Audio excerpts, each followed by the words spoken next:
ఏదైతే మరి గత 4-5 రోజులుగా అమెరికా ట్యాక్స్ అనే విధానంతో మరి కేజీకి 50 రూపాయల నుంచి 100 రూపాయలు తగ్గించి మరి ఏదైతే రైతులను మోసం చేస్తారో దాని మీద ఇవాళ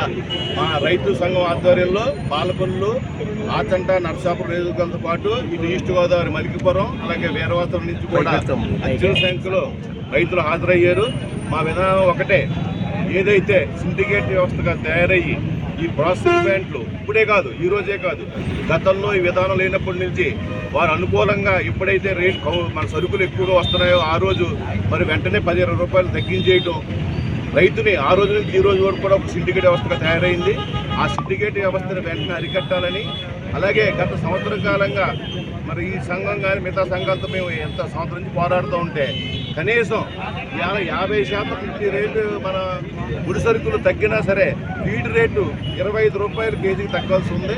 ₹1 కూడా తగ్గించకుండా సంవత్సర కాలం కాలక్షేపం చేస్తున్నారు. మరి ఇంత దారుణంగా రైతులు మోసం చేస్తూ ఇవాళ కనీసం కేవలం ఒక గంటలో అక్కడ అమెరికాలో ట్యాక్స్ విధించేటంటే గంటలో ఇక్కడ 50-100 రూపాయలు తగ్గించేశారు. అంచేత ఏదైతే మొత్తం ఈ మోసాల బారిన రైతుల్ని అనదొక్కుతున్నారో దాన్ని వెంటనే ప్రభుత్వం స్పందించి ఎవరైతే ఈ ప్రాసెసింగ్ ప్లాంట్ సిండికేట్గా వ్యవహరిస్తుందో వాళ్ళ మీద చర్యలు తీసుకోవాలి. ఎప్పుడైతే ఈ సంవత్సరం నుంచి ఫీడ్ రేట్లు ఇలాగ ముడిసెడుకు రేట్లు తగ్గినా వాళ్ళు రేట్లు తగ్గించట్లేదు, వెంటనే ఫీడ్ రేట్లు తగ్గేలాగా వాళ్ళ మీద చర్యలు తీసుకోవాలని చెప్పి ప్రభుత్వాన్ని మేము కోరుకుంటూ, అలాగే ప్రభుత్వం కూడా తక్షణమే ఏదో నిన్న మన చంద్రబాబు నాయుడు గారు ఒక లేఖ ద్వారా తెలియజేస్తున్నారు. లేఖ ద్వారా అయితే మనకి రైతుల సమస్య తీరం వెంటనే చంద్రబాబు నాయుడు గారు కానీ, ఆ శాఖ మంత్రి అచ్చెన్నాయుడు గారు కానీ మరి వెంటనే కేంద్ర ప్రభుత్వంలో తక్షణమే ఢిల్లీ వెళ్ళి రైతులు ఇవాళ ఈ రాష్ట్రంలో ఆక్వా మిగతా స్టేట్లకు ఎవరికి ఇబ్బంది లేదు, ఏదైనా ఉంటే ఆక్వాలో మన ఇబ్బంది పడేది ఒక ఆంధ్రప్రదేశ్ ప్రభుత్వ రాష్ట్రమే. చేత రేపొద్దున్న రాష్ట్ర ప్రభుత్వం కూడా ఇబ్బంది ఉంది కాబట్టి చంద్రబాబు నాయుడు గారు వెంటనే మేలుకుని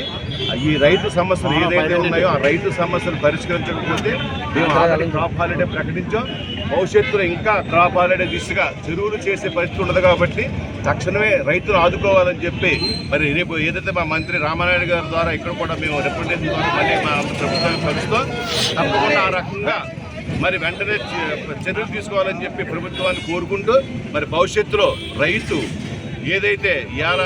మాకు పార్టీలు లేవు, అన్ని పార్టీలు ఉంటారు, మేము ఒక రైతు కుటుంబంలో చిన్న కుటుంబం నుంచి వచ్చి ప్రతి ఒక్కరు చిన్న రైతు పెద్ద రైతు ఉంటారు. ఇవాళ దీని మీద కొన్ని వేల మంది వల కార్మికులు, రైతు కార్మికులు, దీని మీద పనిచేసే కార్మికులతో పాటు దీనికి సంబంధించిన సప్లై చేసేవాళ్ళు మరి ఎంతోమంది వేలాది మంది, కోట్లాది మంది, లక్షల మంది దీనికి బలైపోతారు. కాబట్టి ఈ వ్యవస్థ నాశనం అయిపోతుంది. కాబట్టి తక్షణమే ప్రభుత్వం వెంటనే స్పందించాలని చెప్పి మేము కోరుకుంటూ భవిష్యత్తులో ఏదైతే ఈ సిండికేట్ వ్యవస్థ ప్రాసెసింగ్ ప్లాంట్ కానీ ఫీడ్ కానీ చెప్తున్నాం, మీరు కనుక ఇదే రకంగా ఉంటే కనుక మేము మరి తర్వాత రాబోయే రోజుల్లో ఇప్పుడు రోడ్డు మీదకి వచ్చాం, రేపు మీ ప్లాంట్ ముట్టడిస్తాం, మీ ప్లాంట్ల దగ్గరే పడుకుంటాం. మీరు ఎవరైతే ఇలా చేస్తారో ఆ సంఖ్య